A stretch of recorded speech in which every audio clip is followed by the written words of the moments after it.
Wah-wah-wee-wah!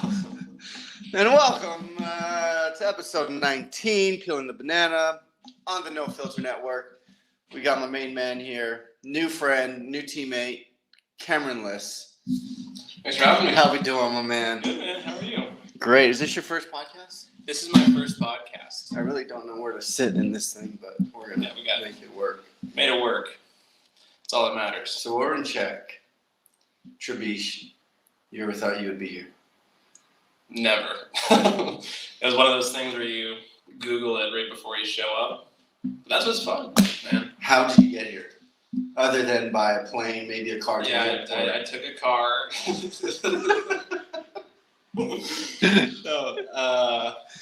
It was kind of just by chance. I was down playing in Australia, and I got this random. This is actually a cool story, I think, but I never heard it. All right, let me tell you. So I'm down playing baseball in Australia this past winter or their summer, and I get this random friend request on Facebook, and I was like, all right, who is this guy? Look through the profile, and I'm like, oh, he's a baseball guy, whatever. Maybe he's an import down here.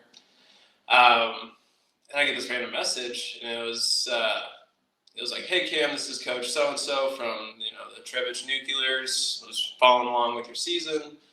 Was wondering if you're interested in coming here. And I was like, one, I've never heard of this place. Two, like, Czech Republic, I don't even know where that is, right? Three, is this a stalker? Yeah, I was like, is this a bot? Like, our scouts just outsourcing? But yeah, no, it was cool, and I got to talking with Jeff, our head coach, and you're familiar. And we just got talking, and he had me out here. So got here. I left from Australia 3rd of March, went and saw family in Brisbane, flew to New Zealand, saw some family there too, flew home for 2 weeks, and then I showed up here. So you went, finished at Wazoo to Pioneer League, right? Straight after that, last year in 2023? I went, summer 2023, graduated from WSU, went to the draft league for the first half of the summer till July. And then beginning of July, after the draft, I went to the Pioneer League. Okay. And you played with Grand Junction. Yep. What is the mascot for them now? Jackalopes. Jackalopes, maybe. They were the Rockies for a while. It was just the Grand Junction Rockies. Yeah. Back in my day. And they were affiliated. I'm about 9 years and 5 months older than you, I think. Yeah. Technically, I mean, if you want to go years, it's 90 and 2000. Yep. But your birthday was just the other day, so happy belated birthday. Thank you. 24. 24, yeah. What's it like to be so young, but look so old? What? It's the beard. I mean, you did just shave, so knocked off a couple years. Yeah. I don't look out as homeless now, which is nice. But you look like a closer, and that's what you are for the Třebíč Nuclears. Yeah. Brand new role, but no, 24 feels good, man. It feels like 23. Like, shoulder still hurts. So. Pitcher problems. Pitcher problems, man. It's a real thing. But so you finish Grand Junction September? August. What is that league like now? Because it went from a affiliated league to, since COVID messed everything up, it went to an independent league. And, I mean, you're looking at football scores there. And that's all I really know about it. So, what was your experience like? My experience wasn't the best experience, in my personal experience, right? It was very hitter-friendly because all the parks are above, 4,000 feet in elevation. Every ball flew. That was what was hard as a pitcher. There was guys that were much better than I was talent-wise and experience-wise, too. It was my first year playing pro ball. And these guys were just fly balls or home runs, and balls were just flying. Guys were throwing hard, which was cool, and you'd think they'd have some form of success, right? But it was still just a barreled ball that should be 2 steps back for center fielders over the center field fence at 400 feet or whatever.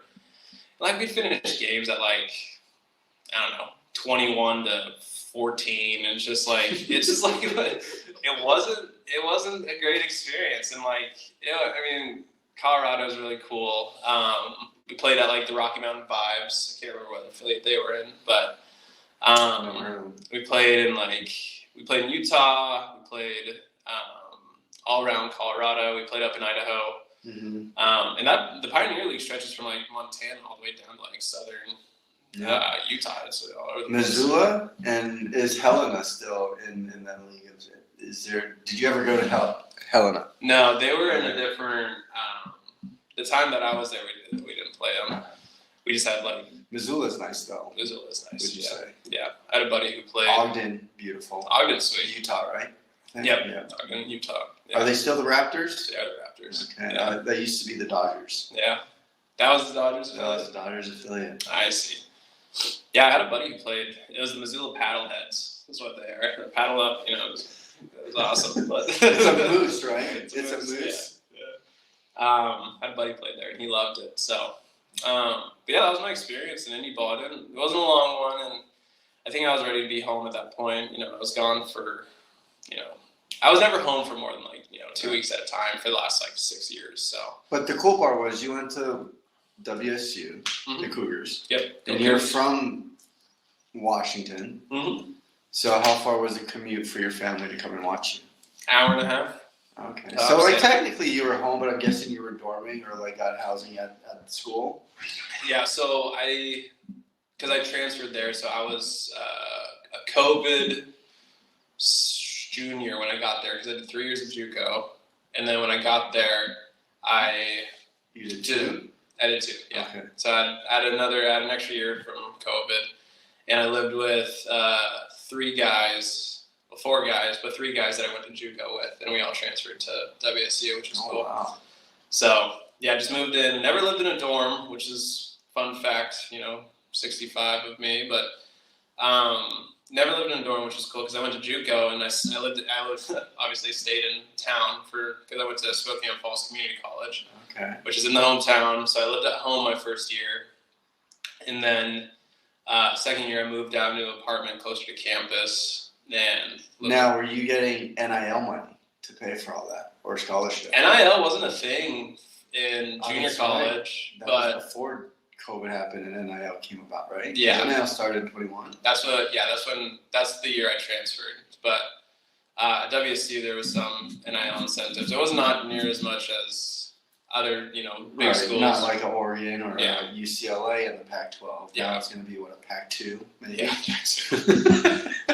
I just saw that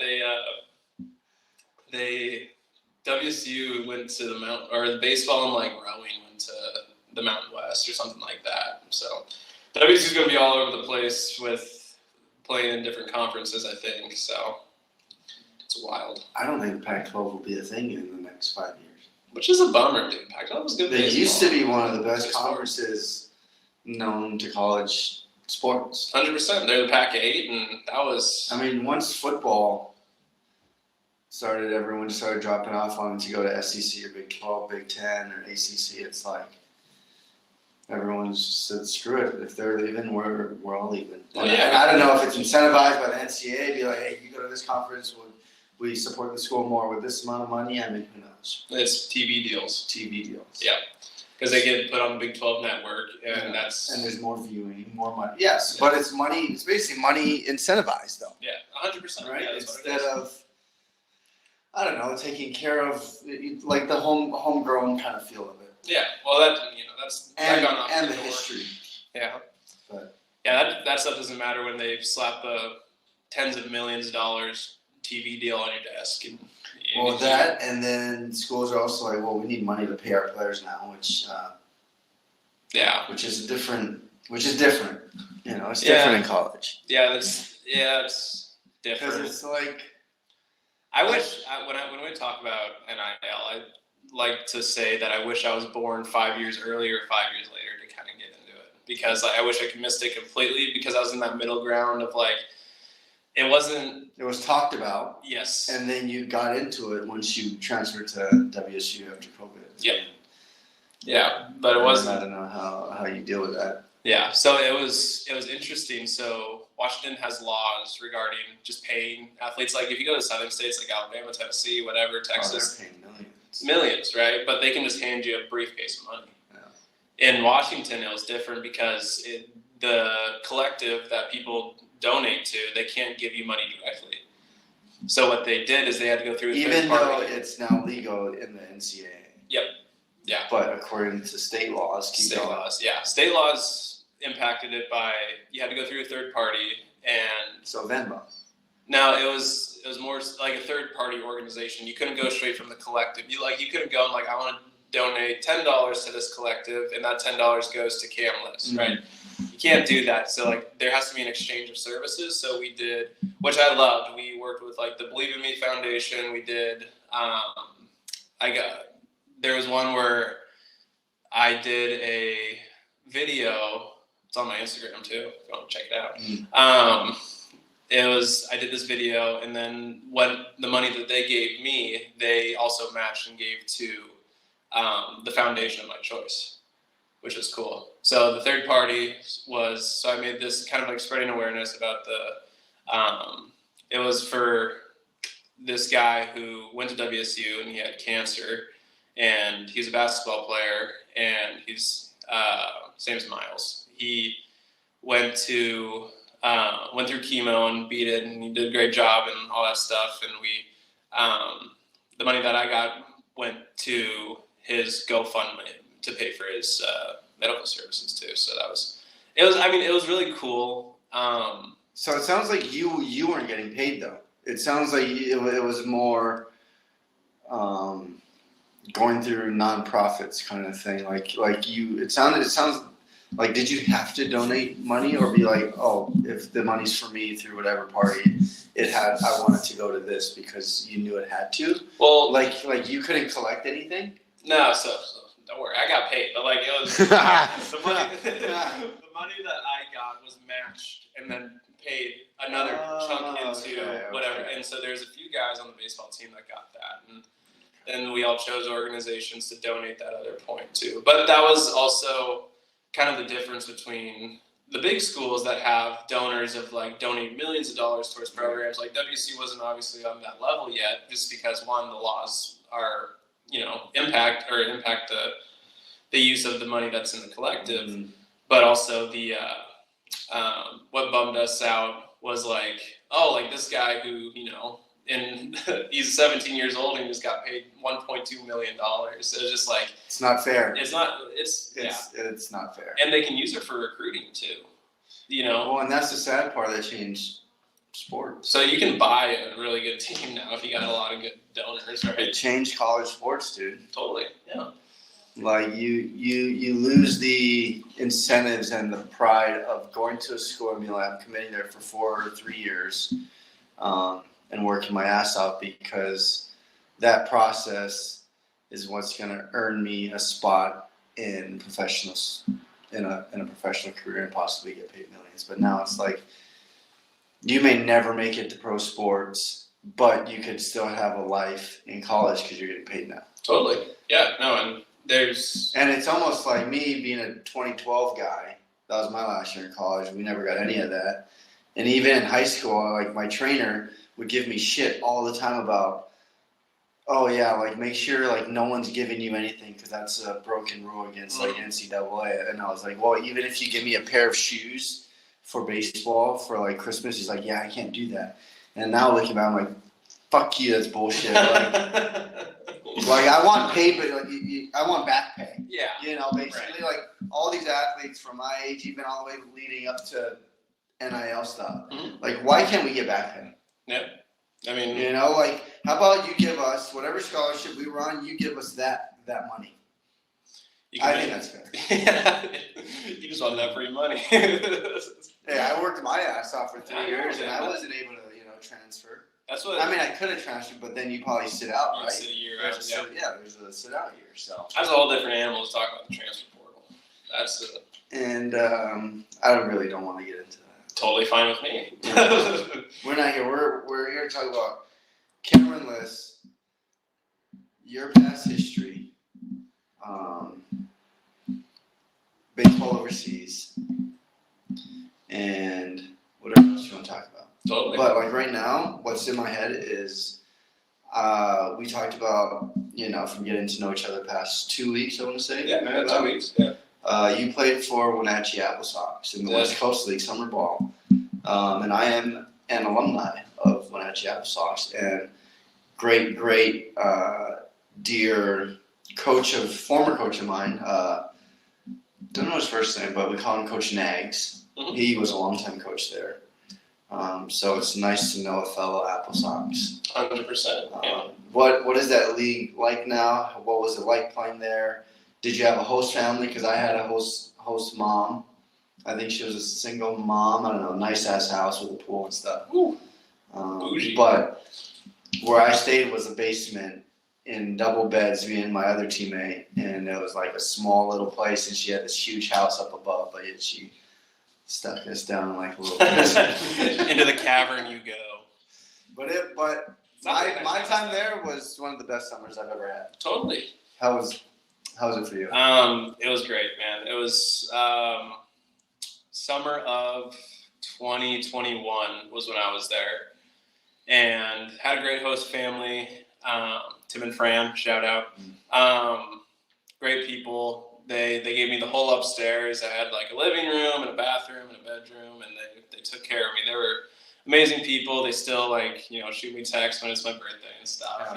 Just great people, and that's what they do. They're both now retired, and did you ever hear about the Wenatchee Wild, the hockey team down there? No, is that new? It wasn't there when I was there. It's fairly new, but it's like I can't remember what league it's in. It's kind of like the WHL. It's kind of a development league. WHL Women's Hockey League? No, it's Western Hockey League. So I think, don't fact check me, but it's like younger guys, like 16, 17 years old that are like, really good at hockey. So prospects. Yeah, basically. And they're all affiliated. But anyways, what they do is they host a baseball player in the summer and then host a hockey player in the winter.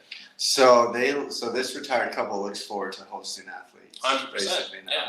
We want to take care of these athletes and help them on their journey. Totally. It's their bread and butter. And you were part of it. I was part of it. And Did they cook meals for you? All the time. So instead of eating post-game meals at the field, did you even get post-game meals? Because I don't remember really eating post-game meals. No post-game meals. My post-game meal was going home and eating. Tim and Fran? Yep, Tim and Fran. Whatever they made, and they would text me before the game. They're like, "Hey, thinking about this tonight for dinner. What do you think?" I'll be like, "Perfect." Or if I'm going out to get dinner with teammates and stuff, I'll be like, "Yeah, I'm doing this actually," and they're like, "Perfect. Like we'll do this another night or something like that." They'll just be like, "Well, we have leftovers. You got to throw them on." Yep, totally. Yep. So future players that want to play in the West Coast League, highly recommend it. It is competitive, right? It is competitive. It is. I would say it's top 3 in college summer balls. Where you got Northwoods, Cape Cod, and West Coast League. I want to say you can throw Coastal Plains in there too, but see that's one I heard very little about. Yeah. That Coastal Plains was with. That's what the bananas were in. It was with the bananas. Yeah. Yes, and that's when they started the whole. The making bacon. Yeah, the making bacon. The making bacon, dude. There are some big leaguers that have come from there, and there's a lot of bananas that have come from that league. Yeah, I think summer ball is great for people that are kind of established. Like people that have they need game reps is what it is. I think, and if you need to develop, like go do like a program for the summer, work out, eat a bunch of food. Do more training if you need to develop for next year, and then if you just feel like you're good enough, then go out and play so that scouts and other coaches can see you. Totally. Yeah. Right? Yeah. And WCL is great. Like it was, I don't know what it is now. I've been 3 years removed, 2 years removed. Because I played in Edmonton too. Is the Oregon State team still there? The Corvallis Knights. Yeah, Corvallis Knights. They're there. They're always good. And that field's a lot better. Dude, when I played, the infield was turf and the outfield was grass. Infield turf? Really? Yeah. Wow. It was really weird. It was like nice and turf. Once you hit that infield cut, you just have long grass. Just dividing it up. I remember playing playing at Corvallis. It was middle of summer, and it was the hottest recorded day of that summer. It was like 112, and it's all turf now. So the heat waves. And it was just kind of post-COVID, so everybody had the thermometers, like the thing. And so their guys came out. Yeah, no, they came out and shot the turf. It was like 162 degrees, and I threw 6 innings on that. And your shoes didn't melt? No. But, like, I would, like, go to wipe my hands off on my pants and stuff, and it would just be wet. Like, You're just soaked. You're just soaked the whole time, and I've never, like, that was the one time I've actually had heat exhaustion. So you start the game at 185, you're ending it at 205. Yeah. Yeah. With all the sweat. I mean, sure, your body probably lost weight, but you kept it all on the jersey. Yeah. No, yeah. My jersey weighed probably as much as I did. Did you guys win a championship?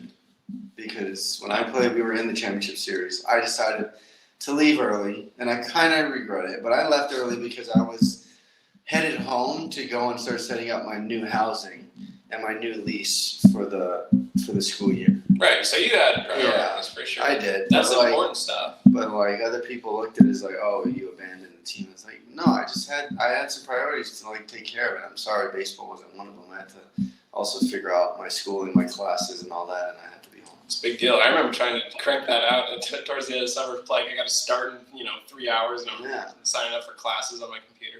Yeah. So I mean, it is what it is. I had the best time there. Great time. No, it was my last summer ball before I got drafted. I also played previously in Japan, and I don't know what the name of the league is, but with the Humboldt Crabs. Yeah. What was your other summer ball leagues? I was a 3-year WCL. No way. What was your favorite team? Apple Sox, for sure. What was the other Apple Sox and the Riverhawks in Edmonton. I played up in Canada for a summer. And that was their inaugural year. That was their first year being in the league, and that was cool. Like met so many cool people, and that was the first time I ever lived out of the country. I was about to ask. So that was the first time you went international across borders. That was the first. Like I've crossed, I've flown out of the country before, and that was the first time I've lived somewhere else. Especially for baseball too. That was cool. They had great setups. No, not a lot of host families because it was brand new. But they spoke English. Spoke pretty good English, yeah.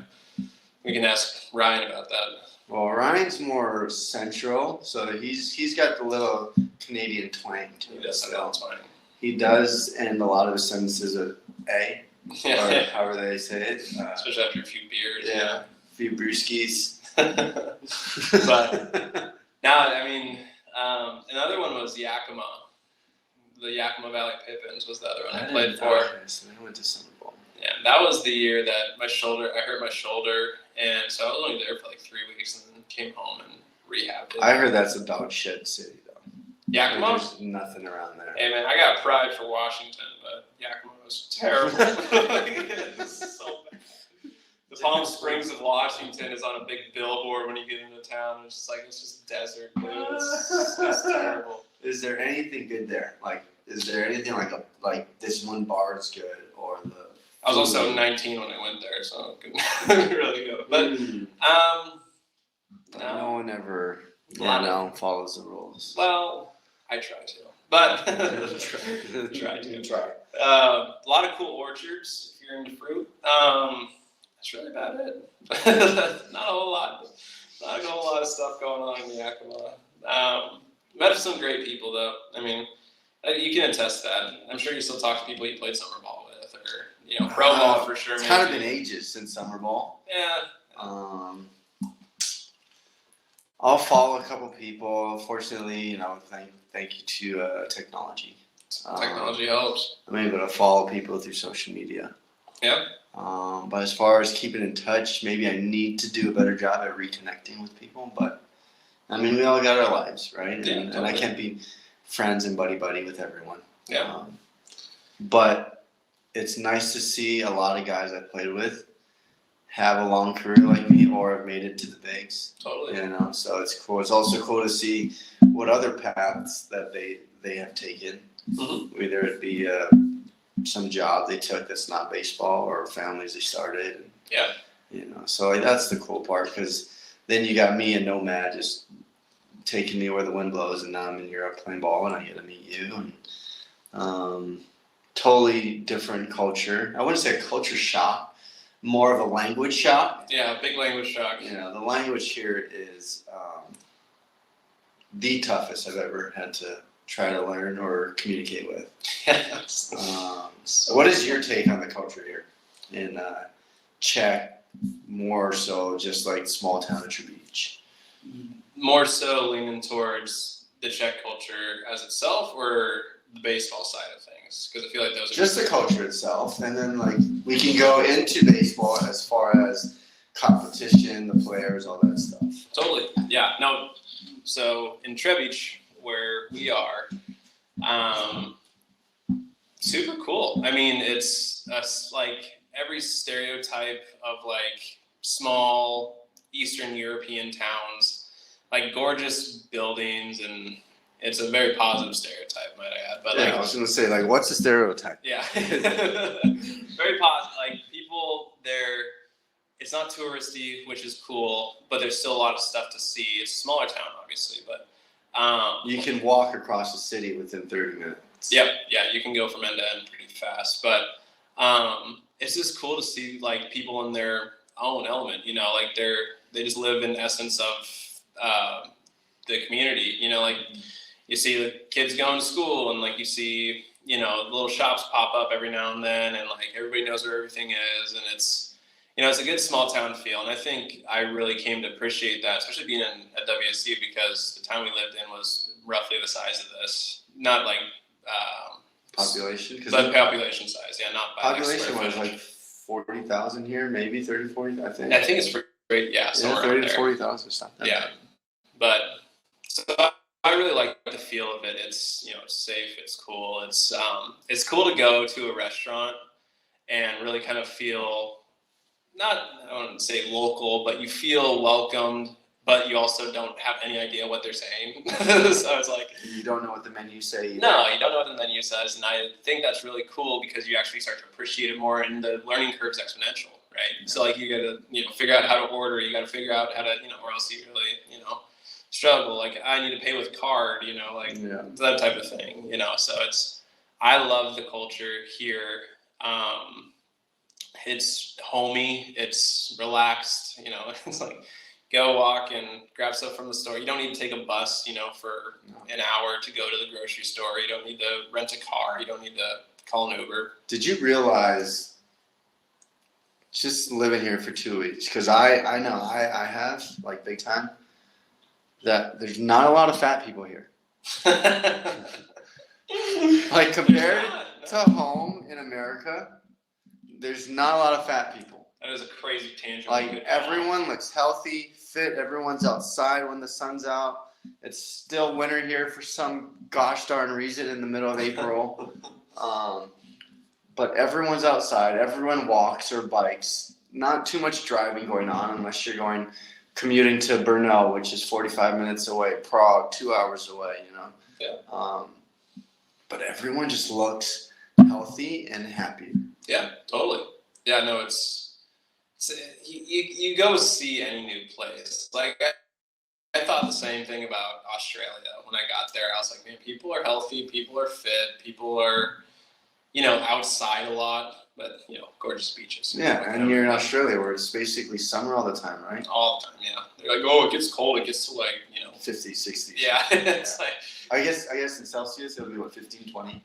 That's like, yeah. They're like, oh, it got down to like 2 degrees last year at night one time. It's like that's still like 35 degrees or whatever.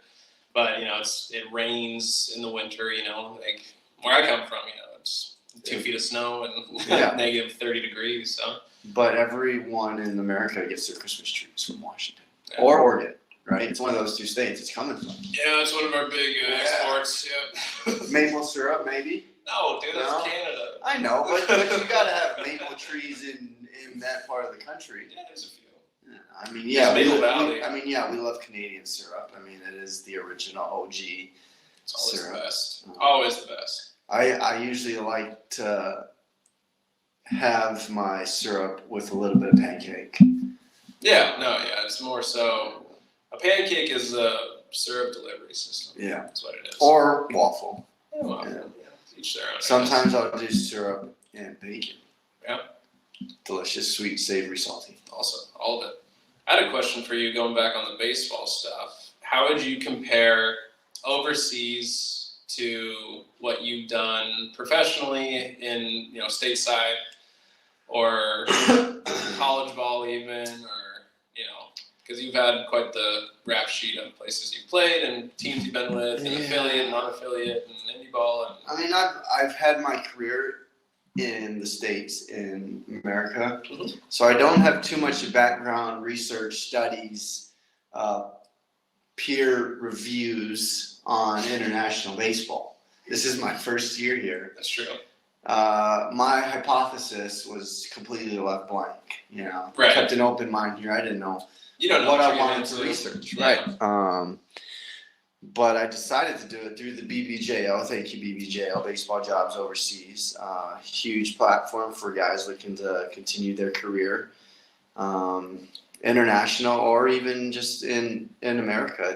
I think it's a huge stepping stone for people to travel and find other opportunities in the game of baseball, or softball for the ladies, or baseball for the ladies too. I mean, right? Yeah, in this gender equality thing. So, that's good.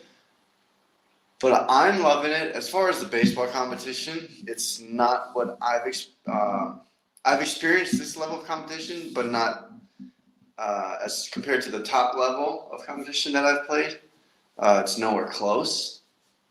But I'm 33, going on 34, and I'm not looking for competition or finding a way to get back into the big leagues. Right. Hey, fingers crossed. You never God know. doing some miracle. Who knows? Maybe I get to the big league still, somehow. But that's not my priority here. My priority is to travel, have fun, meet new guys, experience new culture, learn a new language, while playing a sport that I love to do, and that's baseball. It's also fun being the old guy, having a long resume, but coming here very grounded and humble to help out younger guys. Totally. And younger guys that baseball isn't their life, whereas for us in America, I feel like our sport that we end up growing up to play becomes our life. Becomes your personality, man. It becomes your personality. So here, it's crazy to see that we're only practicing 2 times a week, maybe, and then we only have 2 games on the weekends. Mm-hmm.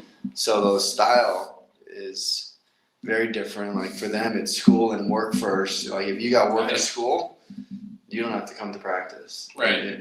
So it's very different, but it's very cool to see because there's still a lot of guys that are really good here, and they're committed to the game, but it's not a priority. So it's cool to see them not play as much, but still be very good at what they do. Totally. Yeah. For the level of competition that we're playing, and this is a top 3 league in all of European baseball, is what I'm told, and I'm starting to see it with the imports that teams do like bring in, but also the local talent and talent within the country. So I'm enjoying it. Hopefully we can continue to win more and bring more American baseball and pride and knowledge to the game in Europe. And I would love to see some of these guys get to the big leagues. If it's a dream of theirs. Yeah. That's what's. That's what I got. Yeah. It's interesting that you say that about because like the whole development side of developing the younger kids. Like, there's not really a ton of development out here. Like baseball, I feel like is still overseas. Is still kind of in its infancy. I think that they have collections of guys that play like on the World Baseball Classic or whatever. Guys that have played at their time in America, like whatever. Really talented guys, obviously, but that's from my experience is like that wasn't always a priority. Was developing the younger guys. They're more focused on pulling really big names from the States or, getting, good guys over here. It's like they, and I think Czech does a really good job of it because, like I'm not allowed to pitch on Saturdays because that's Czech pitching only. I think that's a really good rule just because, guys that, they could bring in 3 import pitchers and they could throw every week game. And, it's like that you're just taking reps away from the local guys who actually need the development. I think that we're also used as a tool to develop these younger guys too, and I think that's really cool because it's a chance to give back for one. Obviously, that's always something to look forward to. But and I think it's think it's a good thing that we emphasize, or that, you know, overseas baseball emphasizes start to emphasize. I'll leave it at that. Yeah. Starting to emphasize some younger development. Because I mean, like it's like Americans that come here to play. It's either like for me, I'm an older guy. A bunch of the other imports are older guys. So it's almost like we're at the end of our career as far as that part of imports, and then you got imports that are new like you, who've just kind of straight away gone into overseas baseball. Yeah. And you never, you know, got a chance to get drafted or got into minor league ball where you could, you know, like you're like committed to like, okay, I'm in minor league ball, I'm in affiliate ball, now let's find a way to get to the big leagues. Right. You know, so it's cool to see the different levels of imports that we get, but also to see like you want to further your career as much as possible, so you're looking for anywhere to play while also getting better and experiencing cultures. And then for me, I'm just here to help these younger guys be more of a mentor while still knowing I can play the game and help the team win. Yeah. And experience, you know, like different cultures. And then you go to their side of things, it's like they don't really have developmental stuff. Like, yes, I know there's like academies that I've heard of, but it's not as crazy as American baseball. Like parents are throwing thousands of millions of dollars at their kid to go play a sport. Right. Whereas here, if you don't have the money or, you know, you don't care so much about it as a parent, then that kid isn't going to get the resources. And I almost feel like if a kid turns out good while there's no like developmental stages, it's like, hell yeah, good for you. Like that's awesome. And if they don't, it's like, okay, it's not a big deal. We just find out what's next in your life and what you're good at. Yeah. You know, like there is no like you have to be a big league baseball player or be the best in all of Czech or go play soccer or hockey, because Czech is a hockey country. A lot of hockey. Yeah. But it's just it's nice to see a change of pace of things and how parents support it and how kids here are learned to be independent at like 12, 13. Mm-hmm. You know, because you really see the kids that we play with, they're doing everything on their own, even when you get to talk to them like a little bit and you learn about them, like they're doing everything on their own from an early age. Yeah. Right? Yeah, which you don't see a ton of overseas. Yeah. Like in America, our parents are holding our hands as long as possible. Nowadays, it'd be like, you're going to do this, you're going to do this, we're going to get you into this and this and this. Until the kid's like, you know, screw you, mom and dad. I'm tired of being hand-fed. Yeah. I'm going to go do my own thing. Yeah.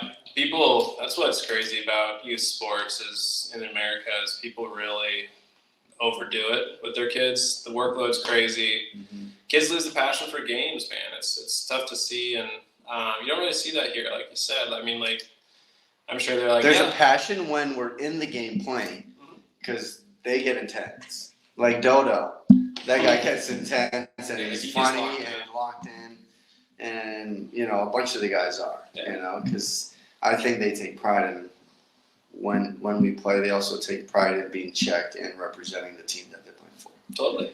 Yeah, no, they take pride in a lot of that stuff, and like they're not committing their whole life to it, and that's where, you know, people in America do it. And you know, you talk to anybody in America, like as you go through your baseball career and you get good and you go play at a high level, you know, people are like, oh, like, you know, how's baseball going? You're like, oh, it's great. And, you know, that's really it. You know, because like that's your identity. And you know, when you think that you're almost done playing, you do have a little bit of identity crisis, because you know it's like, oh, like, it's like, what am I doing now? Yeah, what do I do now? You know, like this has been my whole life, every day for the last, you know, so on years, right? And I'm good at it. And it's like, so do I start over of something else? Yeah. And you just thinking that thought, like, now I need to go do something else or go learn something else from basically ground zero. It's like, you don't want to do that. Yeah. It's just like, I built so much, and it's just like, oh, it didn't pan out how I wanted. And that's why I think Euro ball is really cool too, because one, it's always an opportunity to compete. I think that's awesome.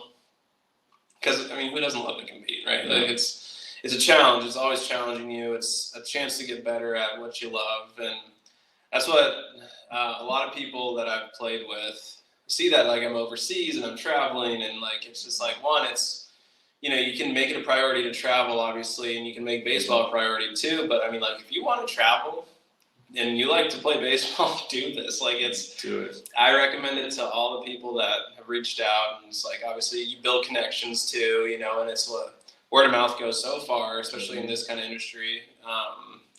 You know, you can just be like, yeah, man, like I think you're good enough to go play here, or like maybe reach out to this coach. You know, I think it's really bridges because like when I was entering my last year of baseball in college, I was, you know, sold on like, oh, I'm gonna get drafted, I'm gonna sign a deal, you know, like all this stuff. I was talking to scouts, like meeting them, all this Maybe stuff. an agent lined up. Yep. Talk to agents, talk to, you know, the whole thing, and you know, I didn't have the senior year that I wanted, and it was, you know, it was a bummer, and it, you know, whatever. And then I went and played in the draft league, and the structure was, you know, interesting to say the least. It was not so much to, you know, get guys onwards for the team I played, and that's what was hard. And like I felt like, oh, I didn't get enough opportunities or whatever. You know, you keep the yearbook open for as long as I can, but I was just like, oh, well, didn't get drafted, didn't sign, my career's over, maybe I can try indie ball, whatever, like that's it, whatever.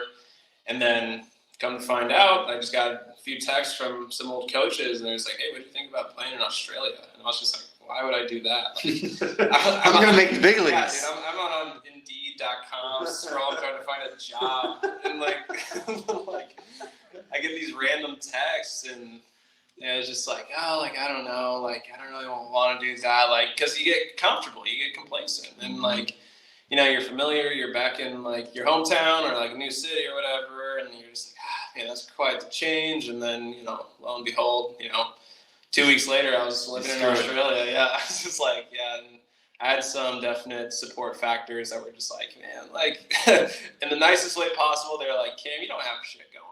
Like, just go. Just go. You got a passport, Cam? Yeah.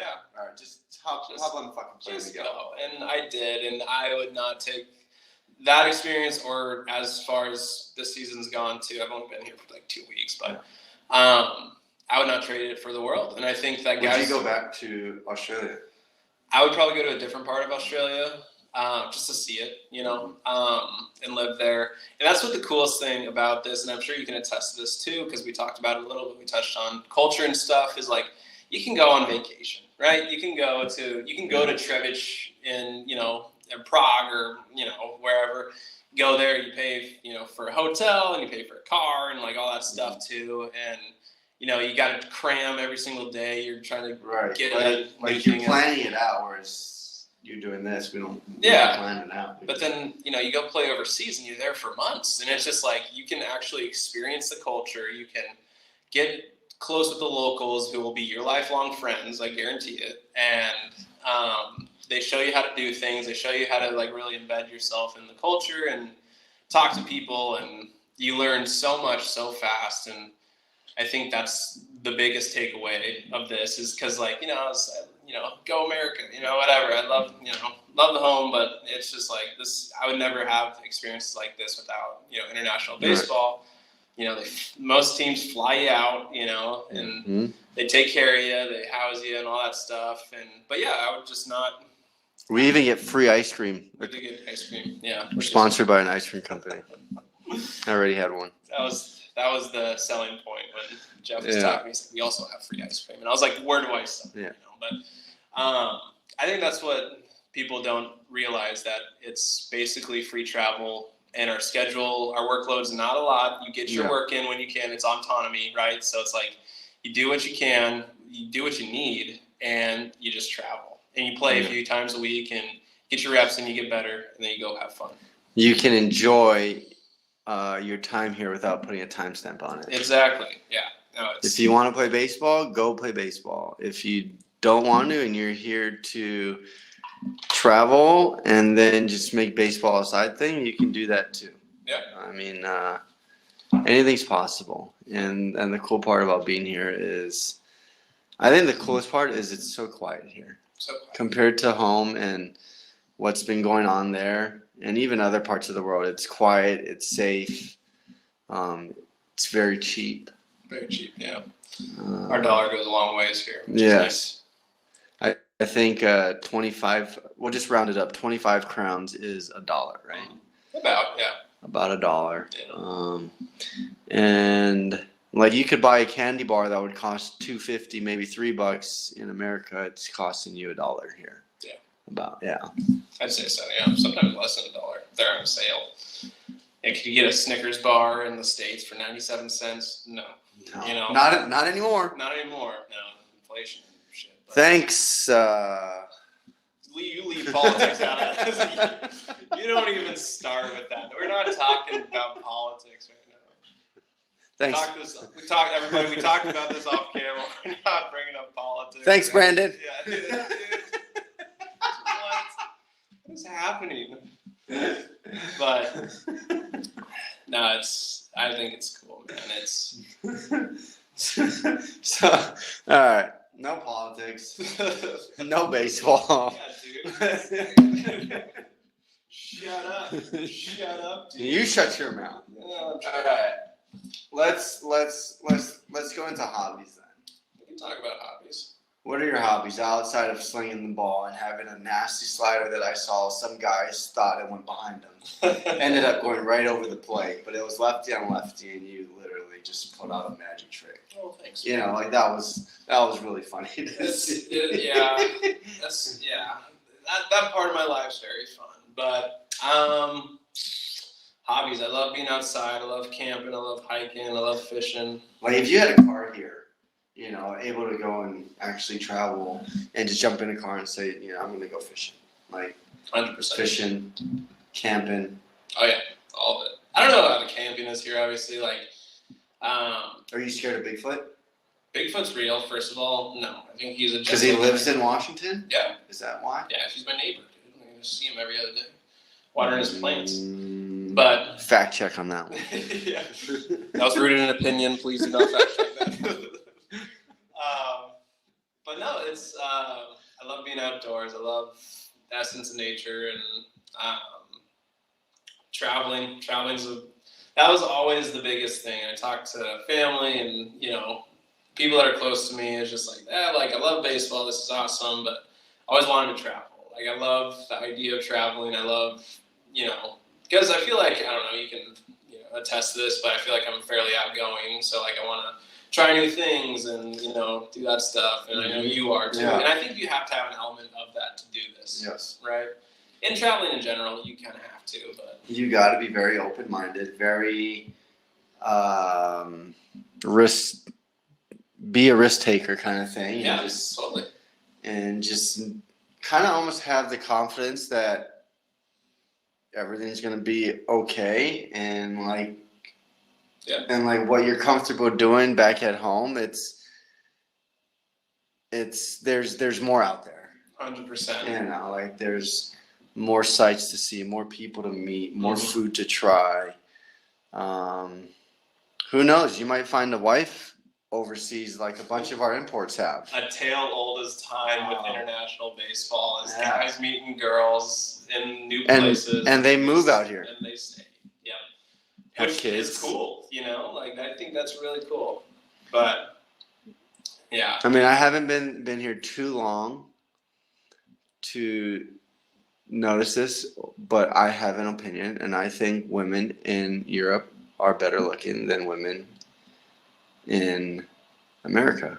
I think, okay, let's rephrase that. Let's say because the population in Europe is so much greater than America, there's more better looking women here. Is that true?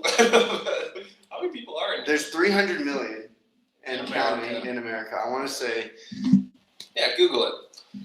We gotta get the. Hey Siri, what is the population of Europe? Most podcasts they have a guy looking. 747 million. Okay, there's a few people here.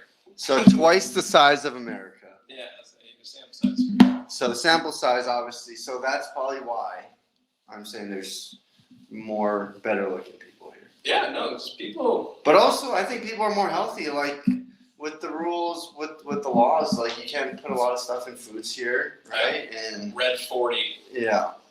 Less chemicals in the foods. There's more people outdoors. Like you even notice there's tons of kids playing here, and they're not on iPads and phones. Yep, they play outside, man. They're playing outside. They're on the jungle gyms. They're on skateboards. They're on Roller skates. Roller skates. I'm gonna get into roller skating. We need to get into roller skating, bro. I feel like I look like a baby deer on them. Well, I mean, you gotta crawl before you run. I know, but I've tried ice skating. I felt my Well, ass about 30 ice times. skating is dangerous. You got a knife blade on your foot that could cut your throat open. With wheels and rollerblading, totally different. That's true. Yeah, elbow pads and you like the walker. I mean, we do have the walker that Schmegel has. Yeah, that's true. Yeah. Schmakes. Shout out Schmakes. Learn how to run to first base, buddy. His knee just left. Poor Schmakes. Yeah. But quick recovery soon, because we're gonna need you, man. Yeah. Dobre. Dobre. But How do you like the beer? Because Czech is known for its beer. yeah, no, it's people drink here for sure. It's the big beer city or beer country. Huge beer country. I haven't seen too many people with cocktail glasses or just a glass of whiskey or something. Yeah, like It's beer, and it's perfectly poured beer every time. yeah, And the foam is very important. yeah. No, they it's almost clockwork here. Like they fill up your glass and they slam it on you. Like we went to the restaurant the other night, and as soon as you took that last sip, you put your mug down. Here comes another one. Pops that one out. It's just like they roll, and it's cool. I like the beer. You look like a Coors Light guy, though. I'm not. I was for a while, but then I'm also Bud Light? no. It's also you're getting in weird territory. You gotta be careful.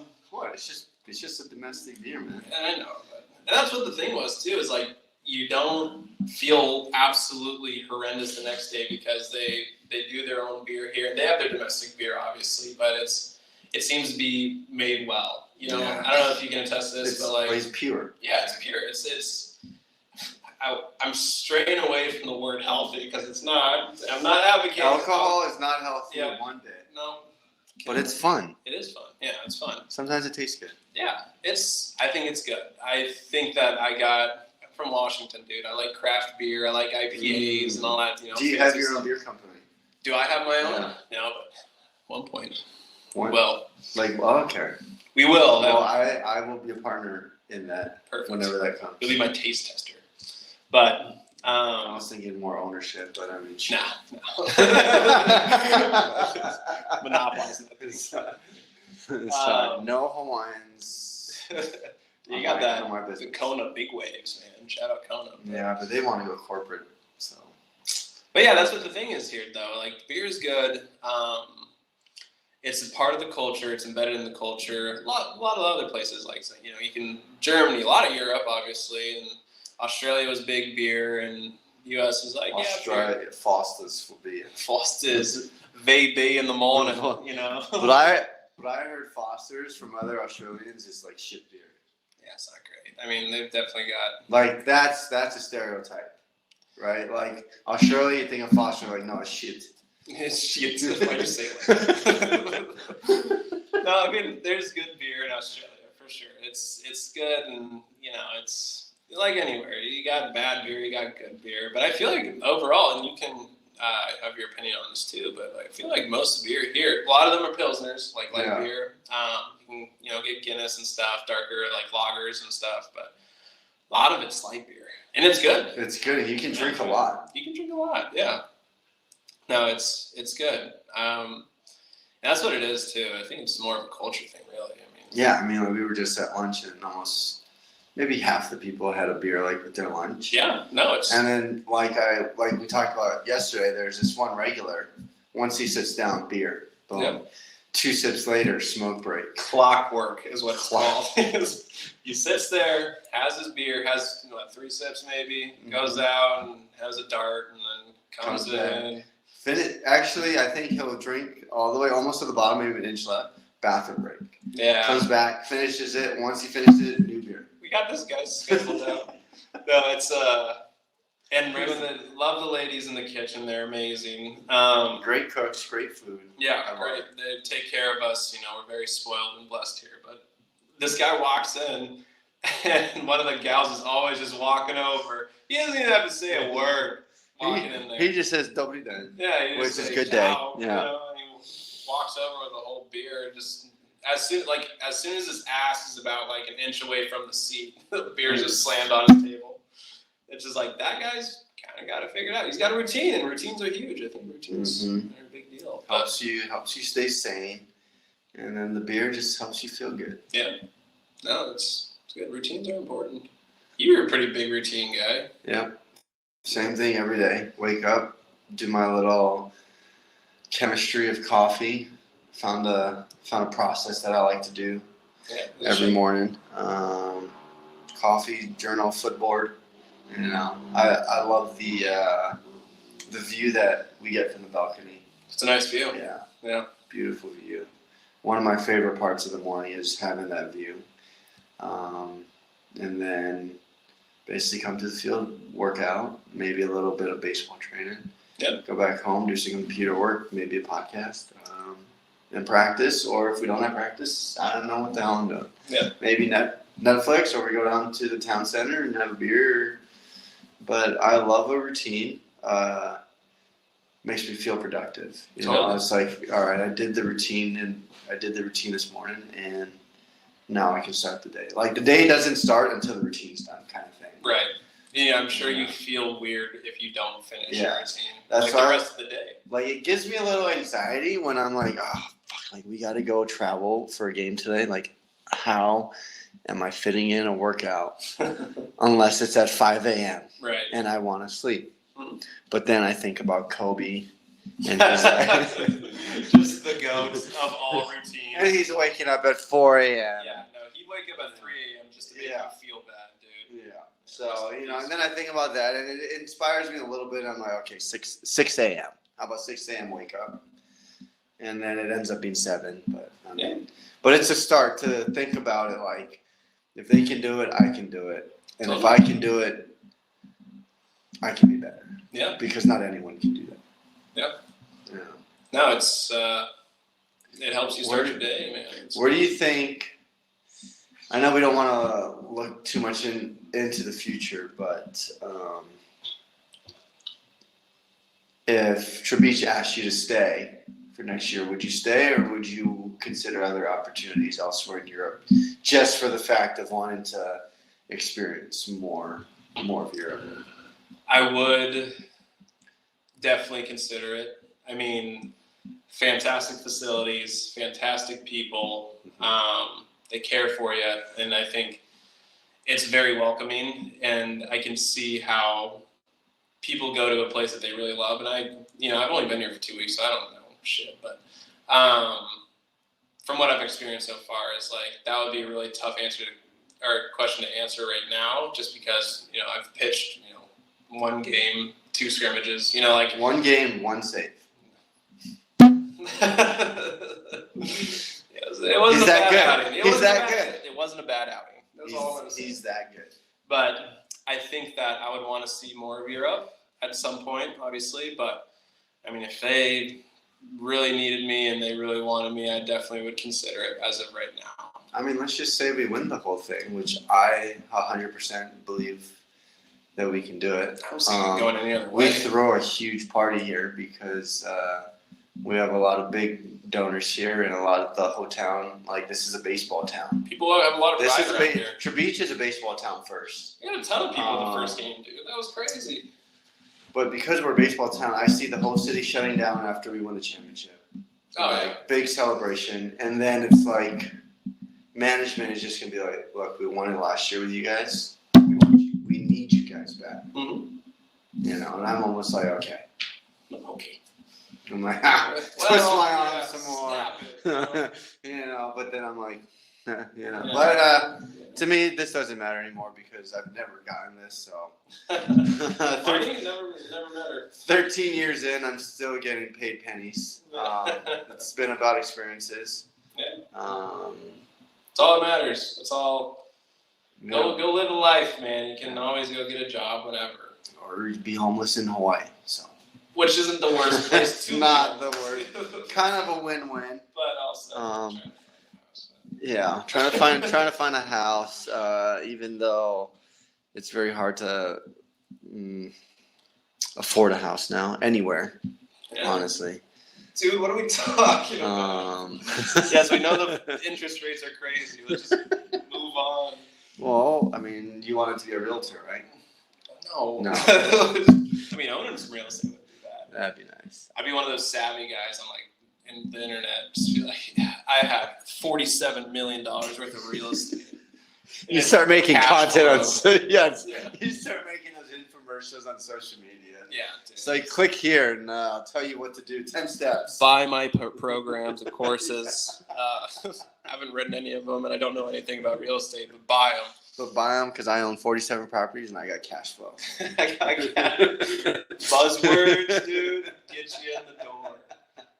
Oh, you're not retired by 25? You suck. Loser. Do not start anything now then. You're too far gone. I'd give up. You're never going to have anything. Go try being an influencer. That's all you got left. Go do the renegade, nerd. But that's, that's, I think something to emphasize is go try something new, you know? I like that. This isn't your practice life, you know? Go do, you know. Everything and anything that you have the power to do. Yeah, dude, why not? You know, like I get family's a big thing for people. It's a huge thing for me. I love my family so much. I miss them all the time, but just like, I think they would be more mad if I like didn't go do this stuff. And I'm not speaking for them. They can have their, you know, they can call me after this and be like, why'd you say that? But I think they really realize that going and doing this stuff is, you know, I've learned more, and I'm sure you can vouch for this. I learned more in the first 2 weeks of me being here about culture and people and all that stuff than I ever did at home. You know, you get your baseline, you get comfortable, you know everything, whatever, yada, yada, yada. You go in here and you're a newborn, dude. You don't know. Like, you don't know how to... freaking... Yeah, I don't know how to ride the bus properly here. You know, like, just chaotic because of big words, and I don't know how to say them. But regardless, I think that, you know... We're going to have to learn how to take a train to another city, because I want to start like doing that now that I've kind of got some basis. A little bit. Yeah, a little established. I'm like, all right, RJ, help me and Cam find ways to take buses and trains to these other cities. Yep. You know, because then... I've got a little bit of feel. I went to Burnout. I know, but you went with Misha, right? Yeah, she had Yeah, see, you went with the local, and that's easy. Like, I did ride it by myself on the way back, though. Where was she? She was getting a tattoo. So I thought you came back, no? Or did you have to come back for practice? Or how? No, I just didn't want to stay there anymore. Because I was with Adam all day. And then... Barbara. Yes. And Robin's brother. Yeah. I was with him all day, and then he took off for school because he had a night class or something like that. Okay. So he was kind of showing you. Yeah, he showed me all this stuff. So when you're ready to go to Bruno, then me and you can go get lost there. Yeah, no, totally. And like, there's an app for the trains and stuff, so I kind of figured that out. I got off the train actually before it left to go ask one of the attendants. I was like, "This is going to Třebíč," you know, and I got pointed at Třebíč, and I was like, "Here," you know, like, yeah. You know, she just nodded and smiled. She was like, "I speak English, dumbass," you know, like, I was like, stupid American. Yeah, I was like, "Dude, I don't know," like, you know. So it's just like, "Yes, get on that train. You'll be there in an hour." And I was like, "Perfect." So and then we kill you. Yeah, but yeah, no, it's easy, man. It's scary, but it's easy, and that's what.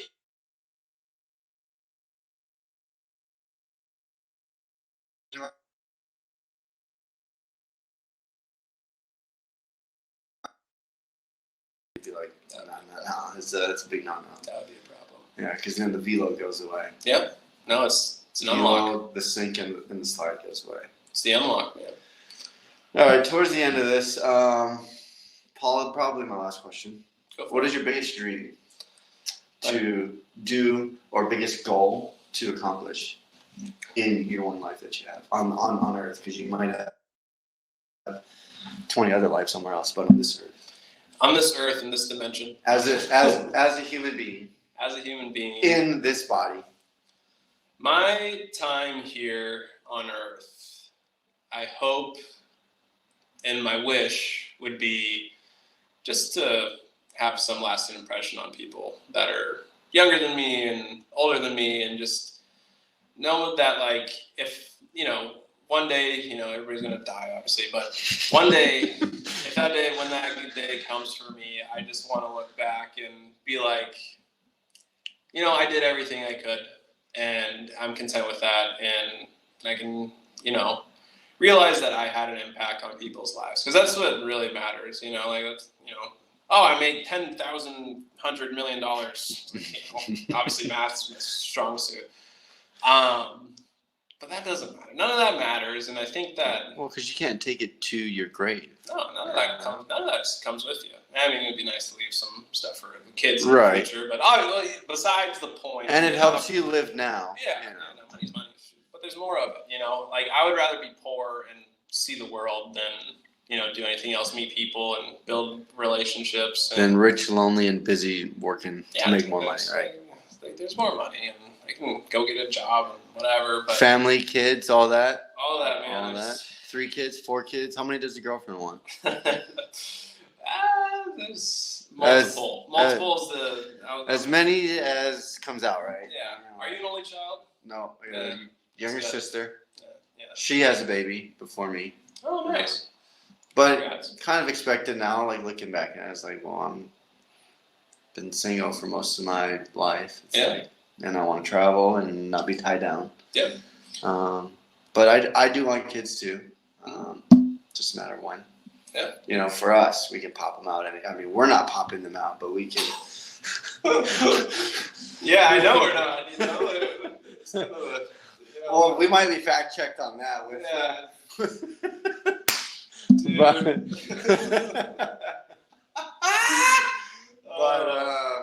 But yeah, no, it's the idea. The ideal life for me is to make those people around me happy, and build somewhat of a legacy and pass what I know on to the next group of people, whether descendants of me or family or whatever. But yeah, I just want to have a lasting impact on people like you too. I want you to look like, oh, Cam was a good guy, and decent. Yeah, I'll take decent. I'll take decent. Live in the moment. That's and you're doing a good job of that. Like thanks. being the older guy, more experienced guy compared to like I want to be able to call up Dodo 50 years from now. Totally. And he'll still know me and remember me. Maybe might not understand me. Yeah. But shut up. But that's what I feel like you're kind of getting at. You just want to be able to, years from now, I left an impression so good on people that no matter if we disconnect just socially, I could always connect to them somehow with the new technology, or even if passing by, just something like, I read something, I read a quote, like the worst thing is not being talked about, but even worse than that the worst thing is being talked about in a bad way, but worse than that is not being talked about at all. Something like that goes the quote. Yeah, no, I get the message. Yeah. Underlying there. No, that's fair. I mean, you died twice, but I think that building relationships, loving people when you can, and doing what you love. Yeah, doing what you love. Yeah. What's the Japanese word for it? Ikagi. Ikagi is like where you're good at something, you love it, and you can make money doing it. It's kind of like trying to find that. Let's write that down. How do you spell that? I, yeah. Okay.